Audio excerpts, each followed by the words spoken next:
Radio Tehran, শুরু হচ্ছে বিশ্ব সংবাদ।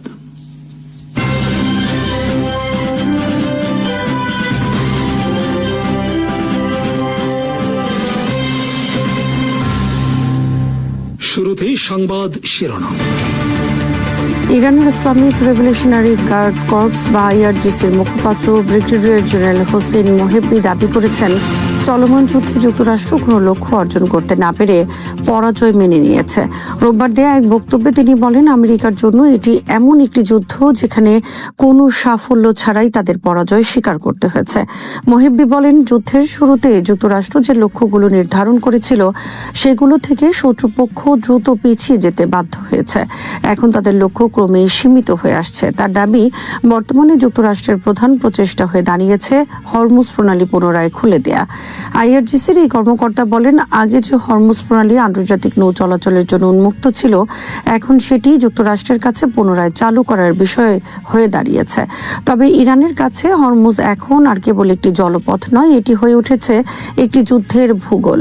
মোহেব্বির ভাষায়, হরমুজ প্রণালী নিয়ন্ত্রণে রাখাই এখন ইরানের কৌশল এবং এই কৌশল অব্যাহত থাকবে যতক্ষণ না যুক্তরাষ্ট্র ইরানের সব শর্ত মেনে নেয়। তিনি এই যুদ্ধে সাংবাদিক ও গণমাধ্যমের ভূমিকারও প্রশংসা করেন। তার দাবি, বাস্তব পরিস্থিতি তুলে ধরার মাধ্যমে গণমাধ্যম যুদ্ধের ফলাফলে গুরুত্বপূর্ণ ভূমিকা রেখেছে। উল্লেখ্য, চলমান সংঘাতের মধ্যে ইরানের নিয়ন্ত্রণে হরমুজ প্রণালী দিয়ে জাহাজ চলাচল বন্ধ রয়েছে। তেহরান জানিয়েছে, যুক্তরাষ্ট্রের সামরিক হস্তক্ষেপ বন্ধ না হওয়া পর্যন্ত প্রণালীটি পুনরায় উন্মুক্ত করা হবে না। ফলে বিশ্বের অন্যতম গুরুত্বপূর্ণ জ্বালানি পরিবহন পথ হরমুজ প্রণালীকে ঘিরে ইরান ও যুক্তরাষ্ট্রের মধ্যে উত্তেজনা আরও গভীর হয়েছে। প্রণালীটি দীর্ঘ সময় বন্ধ থাকলে আন্তর্জাতিক জ্বালানি সরবরাহ, তেলের বাজার এবং বৈশ্বিক বাণিজ্যে বড় ধরনের প্রভাব পড়তে পারে। ইরানের ইসলামিক রেভলিউশনারি গার্ড কর্পস আইআরজিসির তেহরান কমান্ডের প্রধান ব্রিগেডিয়ার জেনারেল হাসানজাদে বলেছেন, ইরানের বিরুদ্ধে সাম্প্রতিক সংঘাতে যুক্তরাষ্ট্র ও ইসরায়েল তাদের লক্ষ্য অর্জনে সম্পূর্ণ ব্যর্থ হয়েছে। শনিবার রাজধানীর একটি স্থানীয় সামরিক ইউনিট পরিদর্শনের সময় তিনি এই মন্তব্য করেন। হাসানজাদে বলেন, যুক্তরাষ্ট্র ও ইসরায়েলের শীর্ষ কর্মকর্তাদের কাছে এখন নিজেদের জনগণ, বুদ্ধিজীবী ও আন্তর্জাতিক জনমতের সামনে তাদের ধারাবাহিক ব্যর্থতার কোনো গ্রহণযোগ্য ব্যাখ্যা নেই। তার দাবি, ইরানের ইসলামী শাসন ব্যবস্থাকে উৎখাত, দেশটির সশস্ত্র বাহিনীকে দুর্বল করা এবং শান্তিপূর্ণ পারমাণবিক কর্মসূচি বন্ধ করতে কোনো লক্ষ্যই অর্জন করতে পারেনি দুই দেশ। তিনি সাম্প্রতিক 2 দফা সংঘাতের কথা উল্লেখ করেন। তার ভাষ্য অনুযায়ী, জুনে 12 দিনের যুদ্ধ এবং পরবর্তী 40 দিনের যুদ্ধে ইরান পাল্টা হামলা চালিয়ে যুক্তরাষ্ট্র ও ইসরায়েলের গুরুত্বপূর্ণ সামরিক ও কৌশলগত স্থাপনাগুলোকে লক্ষ্যবস্তু করে। ইরানি কমান্ডারের দাবি, জুনের সংঘাতে ইসরায়েলের অনুরোধে যুক্তরাষ্ট্র তেহরানের কাছে যুদ্ধবিরতির আহ্বান জানায়। পরবর্তী 40 দিনের সংঘাতেও ইরানের শতাধিক পাল্টা হামলার পর মার্কিন প্রেসিডেন্ট ডোনাল্ড ট্রাম্প একতরফাভাবে যুদ্ধবিরতি ঘোষণা করেন। হাসানজাদে আরও বলেন, যুদ্ধবিরতির পরও যুক্তরাষ্ট্রের বিভিন্ন পদক্ষেপের জবাব দিয়ে যাচ্ছে ইরানের সশস্ত্র বাহিনী। একই সঙ্গে ইরানি জনগণের ব্যাপক সমর্থন এবং বাসিজ স্বেচ্ছাসেবী বাহিনীর ভূমিকা এসব সাফল্যের পেছনে গুরুত্বপূর্ণ ছিল বলে দাবি করেন তিনি। ইয়েমেনের সশস্ত্র বাহিনী জানিয়েছে, সৌদি আরবের জিজান অঞ্চলে রাষ্ট্রীয় তেল কোম্পানি সৌদি আরামকোর একটি স্থাপনায় ড্রোন হামলা চালানো হয়েছে। রোববার পরিচালিত এই হামলাকে ইয়েমেনের পক্ষ থেকে সুনির্দিষ্ট ও সফল অভিযান হিসেবে বর্ণনা করা হয়েছে। তাদের দাবি, সাম্প্রতিক সময়ে সৌদি আরব ইয়েমেনের উত্তরাঞ্চলের আকাশ সীমায় গোয়েন্দা ও নজরদারি ড্রোনের মাধ্যমে একাধিক উস্কানিমূলক তৎপরতা চালানোর জবাবে এই হামলা করা হয়েছে। ইয়েমেনের সামরিক মুখপাত্র ব্রিগেডিয়ার জেনারেল ইয়াহিয়া সারি এক বিবৃতিতে বলেন, তাদের ড্রোন নির্ভুলভাবে সৌদি আরবের আরামকোর স্থাপনাটিকে লক্ষ্যবস্তুতে পরিণত করতে সক্ষম হয়েছে। তিনি দাবি করেন, সৌদি ড্রোনগুলো ইয়েমেনের সাদা ও হাজ্জাহ প্রদেশের আকাশ সীমায় প্রবেশ করে নজরদারি ও গোয়েন্দা কার্যক্রম চালাচ্ছিল। ইয়েমেনি বাহিনী এসব কর্মকাণ্ডকে উস্কানিমূলক হিসেবে উল্লেখ করে এবং এর প্রতিক্রিয়াতেই জিজানে হামলা চালানোর কথা জানায়।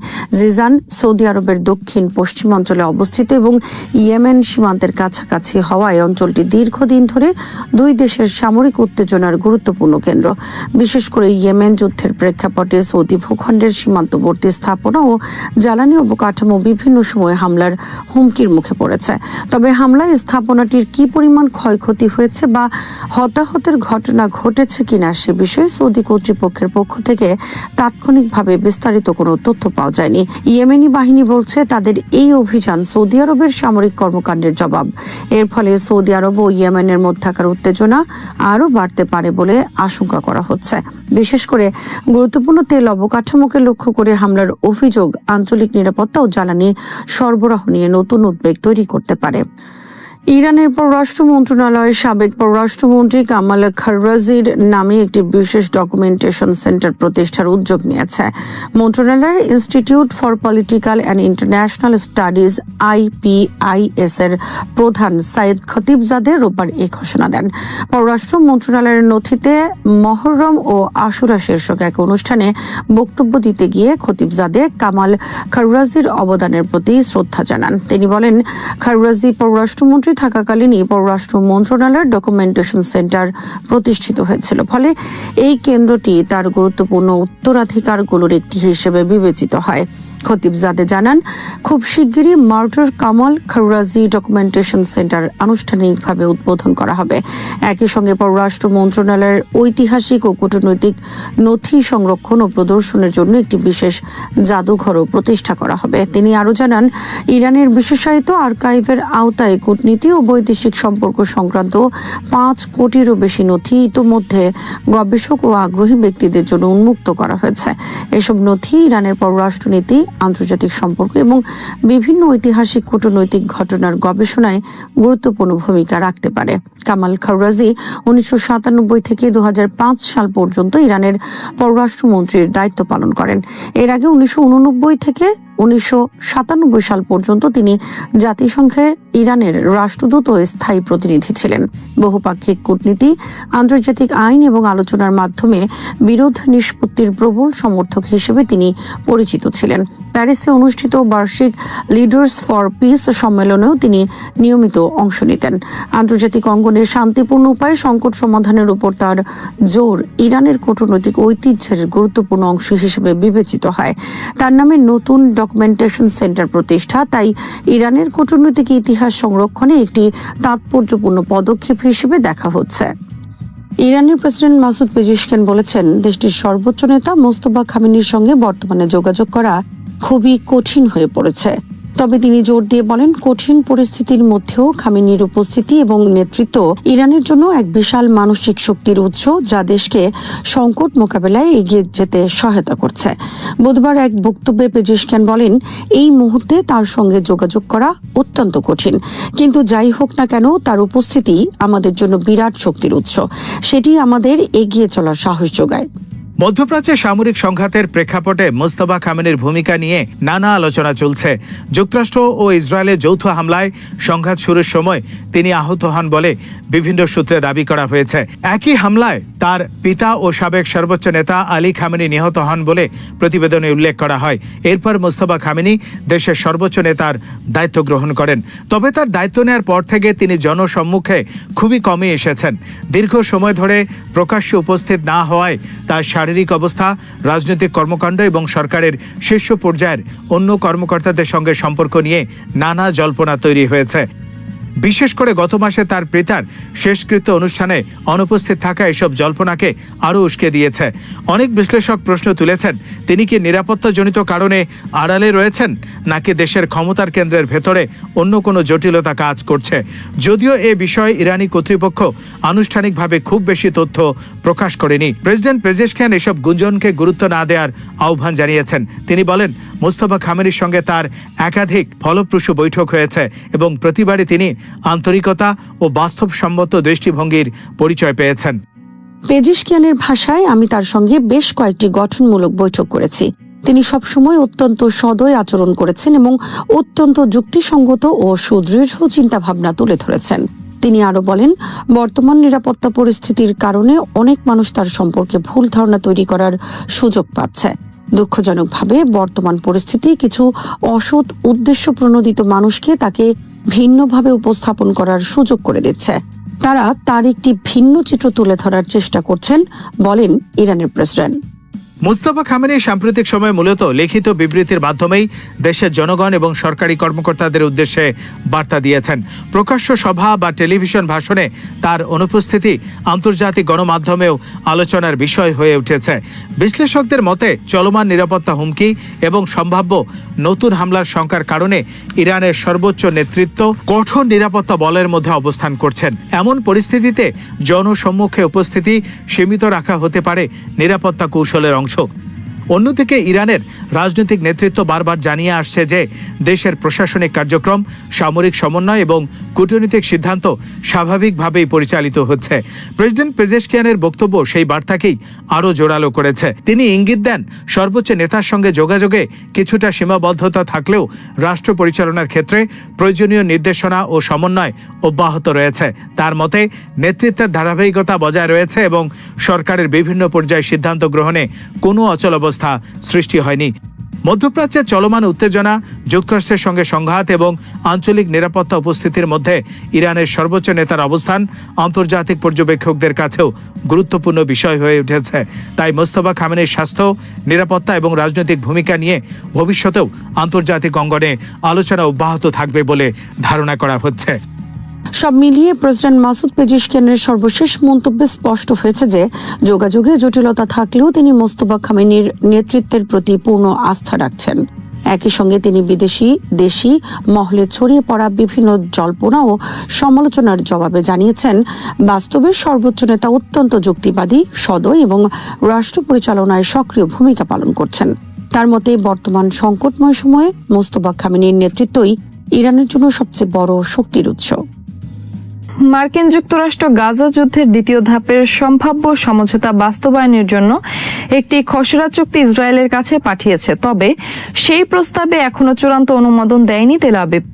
বিবৃতিতে তথ্য জানিয়েছেন ইসরায়েলের প্রধানমন্ত্রী বেঞ্জামিন নেতানিয়াহু। তিনি বলেন, ইসরায়েল প্রস্তাবটি পর্যালোচনা করেছে এবং নিজেদের নিরাপত্তা সংক্রান্ত শর্তগুলো নিশ্চিত না হওয়া পর্যন্ত কোনো চূড়ান্ত সিদ্ধান্ত নেবে না। নেতানিয়াহু জোর দিয়ে বলেন, গাজা উপত্যকায় ইসরায়েলের সামরিক উপস্থিতি এবং নিরাপত্তা ব্যবস্থার ক্ষেত্রে সরকারের অবস্থানে কোনো পরিবর্তন আসেনি। তার ভাষ্য অনুযায়ী হামাস সম্পূর্ণভাবে নিরস্ত্র না হওয়া পর্যন্ত ইসরায়েলি সেনাবাহিনী বর্তমান যে অবস্থানগুলো দখল করে রয়েছে সেখান থেকে তারা সরে যাবে না। তিনি দাবি করেন, ইসরায়েলের মূল লক্ষ্য হলো ভবিষ্যতে গাজা যেন আর কোনো ধরনের নিরাপত্তা হুমকি সৃষ্টি না হয়। ইসরায়েলের প্রধানমন্ত্রী জানান, সরকার সেনাবাহিনীকে দেশের নিরাপত্তা নিশ্চিত করতে এবং প্রয়োজনীয় সব ব্যবস্থা নেওয়ার নির্দেশ দিয়েছে। এর মধ্যে ইসরায়েলি সেনা সীমান্তবর্তী বেসামরিক জনগণ এবং রাষ্ট্রের ভূখণ্ডের নিরাপত্তাকে সর্বোচ্চ অগ্রাধিকার দেয়া হয়েছে। তিনি বলেন, গাজার ভবিষ্যৎ নিয়ে যে কোনো রাজনৈতিক বা নিরাপত্তা ব্যবস্থা এমন হবে যাতে সেখানে আর কখনো সন্ত্রাসী কর্মকাণ্ড বা সামরিক হুমকি পুনরায় গড়ে উঠতে না পারে। নেতানিয়াহুর মতে মার্কিন প্রেসিডেন্ট ডোনাল্ড ট্রাম্প এবং তার প্রশাসন বিশ্বাস করে যে এমন একটি সমঝোতায় পৌঁছানো সম্ভব যার মাধ্যমে হামাসকে নিরস্ত্র করা যাবে এবং পুরো গাজা উপত্যকাকে একটি অসামরিক বা ডিমিলিটারাইজড অঞ্চলে রূপান্তর করা যাবে। তিনি বলেন, যুক্তরাষ্ট্রের পক্ষ থেকে যে খসড়া প্রস্তাব পাঠানো হয়েছে সেটি ইসরায়েল গভীরভাবে পর্যালোচনা করছে, তবে এখনো এই বিষয়ে সরকারের চূড়ান্ত সম্মতি দেয়া হয়নি। তিনি আরো জানান, চলমান আলোচনার অংশ হিসেবে যুক্তরাষ্ট্র একটি প্রাথমিক খসড়া রোডম্যাপ জমা দিয়েছে। এর জবাবে ইসরায়েল নিজেদের পর্যবেক্ষণ, মন্তব্য এবং একাধিক সংরক্ষণ বা আপত্তির বিষয় তুলে ধরেছে। উভয় পক্ষের মধ্যে এই বিষয়গুলো নিয়ে এখনো পরামর্শ ও আলোচনা অব্যাহত রয়েছে।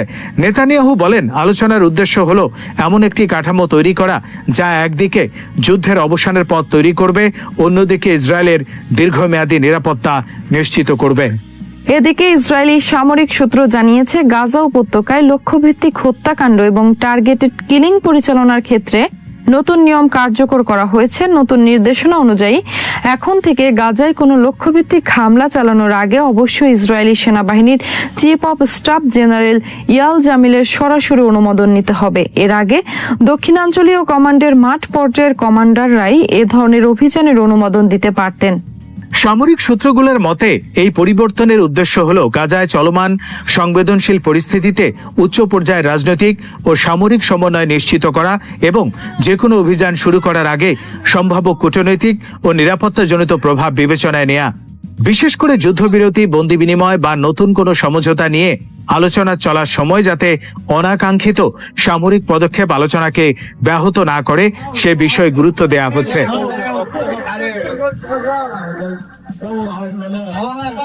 পর্যবেক্ষকদের মতে নতুন এই অনুমোদন ব্যবস্থা ইঙ্গিত দিচ্ছে যে ইসরায়েল একদিকে সামরিক চাপ অব্যাহত রাখতে চাইলেও অন্যদিকে যুক্তরাষ্ট্রের মধ্যস্থতায় চলমান কূটনৈতিক প্রচেষ্টাকেও সম্পূর্ণভাবে উপেক্ষা করতে চাইছে না। তবে নেতানিয়াহুর বক্তব্য থেকে স্পষ্ট যে হামাসের সম্পূর্ণ নিরস্ত্রীকরণ এবং গাজাকে সামরিক মুক্ত অঞ্চল হিসেবে প্রতিষ্ঠার বিষয়টি ইসরায়েলের জন্য এখনো অপরিবর্তিত শর্ত হিসেবে রয়ে গেছে। অন্যদিকে গাজা যুদ্ধের দ্বিতীয় ধাপের রূপরেখা নিয়ে আলোচনা অব্যাহত থাকলেও হামাসের পক্ষ থেকে এখনো আনুষ্ঠানিক কোনো প্রতিক্রিয়া প্রকাশ করা হয়নি। ফলে মার্কিন খসড়া প্রস্তাব নিয়ে পরবর্তী অগ্রগতি অনেকটাই নির্ভর করবে সংশ্লিষ্ট পক্ষগুলোর আলোচনার ফলাফল এবং নিরাপত্তা ও রাজনৈতিক শর্তগুলো নিয়ে সমঝোতার উপর। এমন পরিস্থিতিতে মধ্যপ্রাচ্যে যুদ্ধবিরতি ও দীর্ঘমেয়াদী শান্তি প্রতিষ্ঠার প্রচেষ্টা নতুন এক গুরুত্বপূর্ণ পর্যায়ে প্রবেশ করেছে। ইরানের সঙ্গে 12 ও 40 দিনের যুদ্ধের পর মধ্যপ্রাচ্যে যুক্তরাষ্ট্রের দীর্ঘদিনের সামরিক উপস্থিতির কার্যকারিতা নিয়ে নতুন করে প্রশ্ন উঠেছে। এই যুদ্ধকে শুধু ক্ষেপণাস্ত্র হামলা, বিমান অভিযান বা সামরিক ক্ষয়ক্ষতির হিসাব দিয়ে দেখলে এর প্রকৃত তাৎপর্য বোঝা যাবে না, বরং সবচেয়ে গুরুত্বপূর্ণ পরিবর্তন ঘটেছে পশ্চিম এশিয়ার কৌশলগত সমীকরণে। যুক্তরাষ্ট্র যুদ্ধে প্রবেশ করেছিল আঞ্চলিক শক্তির ভারসাম্য নিজেদের অনুকূলে বদলে দেওয়ার লক্ষ্য নিয়ে, কিন্তু যুদ্ধের পরও ইরান আঞ্চলিক সমীকরণ থেকে ছিটকে যায়নি। দেশটির ক্ষেপণাস্ত্র, ড্রোন, সামরিক অবকাঠামো ও আঞ্চলিক সম্পর্কের নেটওয়ার্ক পুরোপুরি ধ্বংস করা সম্ভব হয়নি, বরং সংঘাত দেখিয়েছে ইরানের ওপর বড় ধরনের হামলা চালালেও তেহরানের পাল্টা আঘাতের সক্ষমতা এবং যুদ্ধের খরচ বাড়িয়ে দেওয়ার ক্ষমতা রয়ে গেছে। এখানেই যুক্তরাষ্ট্রের সামরিক শ্রেষ্ঠত্ব ও কৌশলগত বিজয়ের মধ্যে পার্থক্য স্পষ্ট হয়েছে। ওয়াশিংটন ব্যাপক ধ্বংসযজ্ঞ চালাতে পারে, অবকাঠামো ধ্বংস করতে পারে কিংবা সামরিক কমান্ডারদের হত্যা করতে পারে, কিন্তু এর অর্থ এই নয় যে প্রতিপক্ষের রাজনৈতিক আচরণ নিজের ইচ্ছামতো পরিবর্তন করা সম্ভব। এই বাস্তবতা হরমুজ প্রণালীতেও সবচেয়ে স্পষ্ট হয়েছে। পারস্য উপসাগরে মার্কিন সামরিক উপস্থিতির অন্যতম প্রধান যুক্তি ছিল জ্বালানি নিরাপত্তা ও নৌ চলাচলের স্বাধীনতা নিশ্চিত করা, কিন্তু সরাসরি মার্কিন অংশগ্রহণে যুদ্ধ শুরু হওয়ার পর বিশ্বের অন্যতম গুরুত্বপূর্ণ এই জলপথই সংকটের কেন্দ্রে পরিণত হয়েছে। ফলে প্রশ্ন উঠেছে যে সামরিক উপস্থিতিকে নিরাপত্তার নিশ্চয়তা হিসাবে তুলে ধরা হয়, সেটাই যদি সংকটের সময় আঞ্চলিক নিরাপত্তার ঝুঁকি বাড়িয়ে দেয় তাহলে তার প্রয়োজনীয়তা কতটা?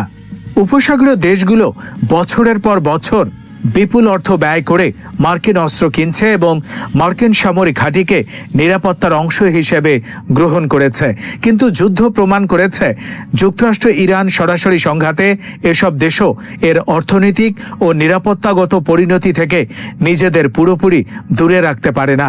তাই পশ্চিম এশিয়ার ভবিষ্যৎ নিরাপত্তা নিয়ে নতুন করে চিন্তার প্রয়োজন। যুক্তরাষ্ট্রের রাজনৈতিক বা অর্থনৈতিক সম্পর্ক ছিন্ন করার কথা নয়, বরং প্রশ্নটি হল স্থায়ী বিদেশি সামরিক উপস্থিতির প্রয়োজনীয়তা।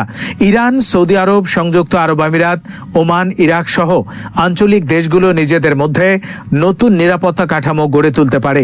40 দিনের যুদ্ধ ওয়াশিংটনকে একটি গুরুত্বপূর্ণ বার্তা দিয়েছে। যুক্তরাষ্ট্র পশ্চিম এশিয়ায় যুদ্ধ শুরু করতে পারে, কিন্তু যুদ্ধের সমাপ্তি নিজের ইচ্ছামতো নিশ্চিত করতে পারে না। তাই প্রশ্ন হওয়া উচিত কিভাবে যুক্তরাষ্ট্র এই অঞ্চলে আরো দীর্ঘদিন থাকবে তা নয়, বরং কিভাবে একটি দায়িত্বশীল ও স্থিতিশীল প্রত্যাহারের পথ তৈরি করা যায়। পশ্চিম এশিয়ার প্রয়োজন বিদেশি সেনা ও ঘাঁটির উপর নির্ভরতা নয়, বরং নিজেদের ভূখণ্ড ও স্বার্থের ভিত্তিতে গড়ে ওঠা একটি আঞ্চলিক নিরাপত্তা ব্যবস্থা। ইয়েমেনের হুথিরা দাবি করেছে সৌদি আরবের জিজান প্রদেশের রাষ্ট্রীয় তেল কোম্পানি সৌদি আরামকোর একটি তেল স্থাপনায় হামলার পর সেখানে আগুন ধরে যায়। হুথিদের দাবি, এই হামলা সৌদি আরবের জ্বালানি অবকাঠামোর উপর তাদের চলমান চাপের অংশ। তবে হামলার ক্ষয়ক্ষতি ও আগুনের প্রকৃত কারণ সম্পর্কে স্বাধীনভাবে বিস্তারিত তথ্য নিশ্চিত হওয়া যায়নি। এদিকে মধ্যপ্রাচ্যের চলমান উত্তেজনার কেন্দ্রবিন্দু হয়ে উঠেছে হরমুজ প্রণালী। ইরানের প্রেসিডেন্ট মাসুদ পেজিশকিয়ান বলেছেন, ওমানের মধ্যস্থতায় হরমুজ প্রণালী নিয়ে চলমান আলোচনায় তিনি ইতিবাচক ফলাফলের আশা করছেন। একই সঙ্গে তিনি ইরানকে দীর্ঘস্থায়ী না যুদ্ধ না শান্তি পরিস্থিতি থেকে বেরিয়ে আসার প্রয়োজনীয়তার কথা বলেছেন। তার বক্তব্যে ইঙ্গিত মিলেছে তেহরান সংঘাতের পরিবর্তে একটি কার্যকর রাজনৈতিক সমাধানের পথ খুঁজছে। তবে সেই সমাধানের ক্ষেত্রে ইরানের নিরাপত্তা ও সার্বভৌমত্বের বিষয়টি গুরুত্বপূর্ণ থাকবে। অন্যদিকে ইসলামিক রেভলিউশনারি গার্ড কর্পস বা আইআরজিসি হরমুজ প্রণালী পুনরায় পুরোপুরি খুলে দেওয়ার জন্য বেশ কিছু শর্ত সামনে এনেছে। এর মধ্যে রয়েছে ইরানের বিরুদ্ধে যুক্তরাষ্ট্রের নৌ অবরোধের অবসান এবং সাম্প্রতিক যুদ্ধের কারণে ইরানের যে ক্ষয়ক্ষতি হয়েছে তার জন্য ক্ষতিপূরণ। ফলে হরমুজ ইস্যুতে কেবল সামুদ্রিক চলাচল স্বাভাবিক করাই নয়, বরং বৃহত্তর যুক্তরাষ্ট্র ইরান সম্পর্কের বিষয়েও আলোচনার কেন্দ্রে চলে এসেছে। সব মিলিয়ে ওমানের মধ্যস্থতায় কূটনৈতিক তৎপরতা বাড়লেও হরমুজ পুরোপুরি খুলতে এখনও বড় ধরনের রাজনৈতিক সমঝোতা প্রয়োজন। ইয়েমেন, সৌদি উত্তেজনা এবং ইরান যুক্তরাষ্ট্র বিরোধ একই সঙ্গে চলতে থাকায় মধ্যপ্রাচ্যের জ্বালানি নিরাপত্তা ও বৈশ্বিক তেল বাজারে অনিশ্চয়তাও অব্যাহত রয়েছে। ইয়েমেনের সশস্ত্র বাহিনী জানিয়েছে, সৌদি আরবের জিজান অঞ্চলে রাষ্ট্রীয় তেল কোম্পানি আরামকোর একটি শোধনাগার লক্ষ্য করে রোববার ড্রোন হামলা চালানো হয়েছে। ইয়েমেনি বাহিনীর দাবি, অত্যন্ত নির্ভুলভাবে এই হামলা পরিচালনা করা হয় এবং লক্ষ্যবস্তুতে ড্রোনটি সফলভাবে আঘাত হানতে সক্ষম হয়েছে। ইরানের সামরিক মুখপাত্র ব্রিগেডিয়ার জেনারেল ইয়াহিয়া সারি এক বিবৃতিতে হামলার বিষয়টি নিশ্চিত করেন। তিনি বলেন, সৌদি আরবের কথিত উস্কানিমূলক কর্মকাণ্ডের জবাব হিসেবেই এই অভিযান পরিচালনা করা হয়েছে। বিশেষ করে উত্তর ইয়েমেনের সাদা ও হাজ্জা প্রদেশের আকাশ সীমায় সাম্প্রতিক সময়ে সৌদি আরবের গোয়েন্দা ও নজরদারি ড্রোনের কথিত তৎপরতার কথা উল্লেখ করেন তিনি। ইয়েমেনি বাহিনীর ভাষ্য অনুযায়ী সৌদি ড্রোনগুলো এসব এলাকায় নিয়মিত নজরদারি চালাচ্ছিল এবং ইয়েমেনের আকাশ সীমা লঙ্ঘন করছিল। এর প্রতিক্রিয়ায় জিজানে আরামকোর গুরুত্বপূর্ণ স্থাপনায় ড্রোন হামলা চালানো হয়েছে বলে দাবি করেছে তারা। ইয়াহিয়া সারি এটিকে প্রতিশোধমূলক সামরিক অভিযান হিসেবে বর্ণনা করেছেন। এই হামলার মধ্য দিয়ে ইয়েমেন সৌদি উত্তেজনা আবারও নতুন মাত্রা পেতে পারে। বিশেষ করে জিজান সৌদি আরবের দক্ষিণ পশ্চিমাঞ্চলের একটি গুরুত্বপূর্ণ এলাকা এবং সেখানে আরামকোর জ্বালানি অবকাঠামো রয়েছে। ফলে এ ধরনের স্থাপনায় হামলা হলে তা শুধুমাত্র নিরাপত্তা নয়, সৌদি আরবের জ্বালানি সরবরাহ ও আঞ্চলিক বাজারেও প্রভাব ফেলতে পারে। তবে হামলায় শোধনাগারের কতটা ক্ষতি হয়েছে, কোনো হতাহত হয়েছে কিনা বা উৎপাদন কার্যক্রম ব্যাহত হয়েছে কিনা এ বিষয়ে সৌদি কর্তৃপক্ষের পক্ষ থেকে তাৎক্ষণিকভাবে বিস্তারিত তথ্য পাওয়া যায়নি। ইয়েমেনের পক্ষ থেকে এই হামলাকে আকাশ সীমা লঙ্ঘনের প্রতিক্রিয়া হিসেবে তুলে ধরা হলেও ঘটনাটি সৌদি আরব ও ইয়েমেনের মধ্যকার দীর্ঘস্থায়ী সামরিক উত্তেজনা এবং বৃহত্তর আঞ্চলিক সংঘাতের ঝুঁকিকেও সামনে নিয়ে এসেছে। গাজা উপত্যকা থেকে ফিলিস্তিনিদের উচ্ছেদের যে কোনো পরিকল্পনাকে কঠোরভাবে প্রত্যাখ্যান করেছে মিশর। দেশটির পররাষ্ট্রমন্ত্রী বদর আবদুল্লাত্তি বলেছেন, গাজা থেকে ফিলিস্তিনিদের সরিয়ে দেওয়ার পরিকল্পনা এখনও আলোচনায় থাকলেও মিশর তা কোনোভাবেই মেনে নেবে না। তিনি এটিকে আরব ও মুসলিম দেশগুলোর জন্য একটি রেড লাইন বা চূড়ান্ত সীমা হিসেবে উল্লেখ করেছেন। ফিলিস্তিনি বার্তা সংস্থা ওয়াফাকে দেয়া এক সাক্ষাৎকারে আবদুল্লাত্তি বলেন, গাজায় এমন পরিস্থিতি তৈরি করে যদি বাসিন্দাদের চলে যেতে বাধ্য করা হয় তাহলে সেটিকে কোনোভাবেই স্বেচ্ছায় স্থানান্তর বলা যায় না। তার মতে, জীবনযাপন অসম্ভব করে মানুষকে নিজ ভূমি ছাড়তে বাধ্য করা আন্তর্জাতিক আইন এবং দখলদারিত্বের অধীনে থাকা জনগণের অধিকারের লঙ্ঘন। মিশরের পররাষ্ট্রমন্ত্রী স্পষ্ট করে বলেন, কায়রো ফিলিস্তিনিদের উচ্ছেদ মেনে নেবে না এবং এমন কোনো পদক্ষেপের সুযোগও দেবে না। ফিলিস্তিনিদের নিজেদের ভূমিতে থাকার অধিকার নিশ্চিত করাই মিশরের অবস্থান বলে জানান তিনি। এদিকে অধিকৃত পশ্চিম তীরের পরিস্থিতি নিয়েও গভীর উদ্বেগ প্রকাশ করেছেন আবদুল্লাত্তি। তিনি সেখানে ফিলিস্তিনিদের উপর ক্রমবর্ধমান সহিংসতা, দখল ও অন্যান্য লঙ্ঘনের অভিযোগ তুলে পরিস্থিতিকে নীরব সংযুক্তিকরণ এবং কার্যত সংযুক্তিকরণের প্রক্রিয়া হিসেবে বর্ণনা করেন। তার মতে, এ ধরনের পদক্ষেপ ফিলিস্তিনি রাষ্ট্র প্রতিষ্ঠার সম্ভাবনা এবং দুই রাষ্ট্রভিত্তিক সমাধানের পথকে আরও সংকুচিত করছে। আবদুল্লাত্তি আরো বলেন, যত বড় সামরিক শক্তি প্রয়োগ করা হোক না কেন, ফিলিস্তিনিদের মৌলিক অধিকার স্বীকৃতি না পেলে ইসরায়েল বা পুরো অঞ্চলের জন্য দীর্ঘমেয়াদী ও টেকসই নিরাপত্তা নিশ্চিত করা সম্ভব নয়। তিনি ইঙ্গিত দেন, স্থায়ী শান্তির জন্য সামরিক সমাধানের পরিবর্তে ফিলিস্তিনিদের অধিকার ও রাজনৈতিক ভবিষ্যৎ নিশ্চিত করাই হতে হবে মূল ভিত্তি। ইরানের বিরুদ্ধে সাম্প্রতিক সামরিক অভিযানে যুক্তরাষ্ট্র ও ইসরায়েল তাদের ঘোষিত লক্ষ্য অর্জনে সম্পূর্ণ ব্যর্থ হয়েছে বলে দাবি করেছেন ইসলামিক রেভলিউশনারি গার্ড কর্পস আইআরজিসির Tehran commander brigadier general Hassanzadeh. শনিবার তেহরানের একটি স্থানীয় ডিভিশন পরিদর্শনের সময় তিনি বলেন, যুক্তরাষ্ট্র ও ইসরায়েলের শীর্ষ কর্মকর্তাদের নিজেদের জনমত এবং বুদ্ধিজীবীদের কাছে তাদের ধারাবাহিক ব্যর্থতার কোনো জবাব নেই। তার দাবি, ইরানের ইসলামিক শাসন ব্যবস্থার বিরুদ্ধে পরিচালিত সামরিক অভিযানে দুই দেশই তাদের উদ্দেশ্য পূরণ করতে পারেনি। হাসানজাদের বক্তব্য অনুযায়ী ইরানের বিরুদ্ধে সাম্প্রতিক 2 দফা যুদ্ধে তাদের প্রধান লক্ষ্য ছিল দেশটির ইসলামিক শাসন ব্যবস্থাকে দুর্বল বা উৎখাত করা, ইরানের সশস্ত্র বাহিনীর সক্ষমতা কমিয়ে দেয় এবং দেশটির শান্তিপূর্ণ পারমাণবিক কর্মসূচি বন্ধে বাধ্য করা। তবে এসব লক্ষ্য অর্জিত হয়নি বলে দাবি করেন তিনি বলেন, জুনে সংঘটিত 12 দিনের যুদ্ধ এবং পরবর্তী 40 দিনের সংঘাতে ইরানের সশস্ত্র বাহিনী পাল্টা হামলার মাধ্যমে যুক্তরাষ্ট্র ও ইসরায়েলের গুরুত্বপূর্ণ সামরিক ও কৌশলগত স্থাপনাগুলোকে লক্ষ্যবস্তু করেছে। তার দাবি, প্রথম দফার যুদ্ধে ইসরায়েলের অনুরোধে ওয়াশিংটন তেহরানের কাছে যুদ্ধবিরতির আবেদন জানায়। পরবর্তী 40 দিনের সংঘাতেও ইরানের ধারাবাহিক পাল্টা হামলার পর মার্কিন প্রেসিডেন্ট ডোনাল্ড ট্রাম্প একতরফাভাবে যুদ্ধবিরতি ঘোষণা করেন।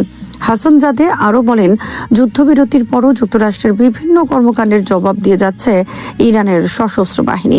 পাকিস্তানের মধ্যস্থতায় সমঝোতা স্মারক স্বাক্ষরের পরও এই অবস্থান অব্যাহত রয়েছে। আইআরজিসির এ কমান্ডার ইরানের জনগণের ব্যাপক সমর্থনকেও তাদের সাফল্যের অন্যতম কারণ হিসেবে উল্লেখ করেন। বিশেষ করে বাসিজ স্বেচ্ছাসেবী বাহিনীর ভূমিকার প্রশংসা করে তিনি বলেন, জাতীয় ঐক্য ও জনগণের সমর্থনই প্রতিপক্ষের বিরুদ্ধে ইরানের প্রতিরোধকে শক্তিশালী করেছে। দক্ষিণ লেবাননের বিভিন্ন এলাকায় ইসরায়েলি বাহিনী ব্যাপক বিস্ফোরণ ও বিমান হামলা চালিয়েছে। রোববার দেশটির দক্ষিণাঞ্চলের মানসুরি এলাকায় ইসরায়েলি সেনারা বড় ধরনের বিস্ফোরণ ঘটায়। একই সময়ে ড্রোন থেকে বোমা ফেলে কয়েকটি বনভূমিতে আগুন ধরিয়ে দেওয়া হয়। এতে বিস্তীর্ণ এলাকায় দাবানলের মতো আগুন ছড়িয়ে পড়ে। লেবাননের স্থানীয় গণমাধ্যমের বরাত দিয়ে জানা গেছে, দক্ষিণাঞ্চলের জাওতার আল শারকিয়া ও হাদ্দাথা এলাকাতেও ইসরায়েলি সেনারা বিস্ফোরণ ঘটায়। পাশাপাশি আলী আল তাহের উচ্চভূমি লক্ষ্য করে গোলাবর্ষণ করা হয়। এদিকে ইসরায়েলি একটি ড্রোন দেইর আল মাজরা, কাফর, হুনেহ, নিহা এবং আইন আল তিনেহ এলাকার উচ্চভূমিতে একাধিক বোমা নিক্ষেপ করে। এসব হামলার পর বনাঞ্চলের বিভিন্ন স্থানে আগুন ছড়িয়ে পড়ে। স্থানীয় সূত্রগুলো জানিয়েছে, আগুনের কারণে বেশ কিছু এলাকায় ধোঁয়ার কুণ্ডলী দেখা যায় এবং বনভূমির ব্যাপক ক্ষয়ক্ষতির আশঙ্কা করা হচ্ছে। হামলার ফলে ওইসব এলাকায় নতুন করে উত্তেজনা সৃষ্টি হয়েছে। দক্ষিণ লেবাননের সীমান্তবর্তী অঞ্চলগুলোতে দীর্ঘদিন ধরেই ইসরায়েলি সামরিক তৎপরতা ও হামলা অব্যাহত রয়েছে। সাম্প্রতিক এই হামলায় সরাসরি কোনো হতাহতের খবর তাৎক্ষণিকভাবে পাওয়া যায়নি। তবে বিস্ফোরণ ও অগ্নিকাণ্ডের কারণে বেসামরিক জনগণের নিরাপত্তা নিয়ে উদ্বেগ তৈরি হয়েছে। বিশেষ করে বনাঞ্চলে আগুন ছড়িয়ে পড়ায় পরিবেশগত ক্ষতির পাশাপাশি আশপাশের বসতিগুলো ঝুঁকিতে পড়তে পারে বলে আশঙ্কা করা হচ্ছে।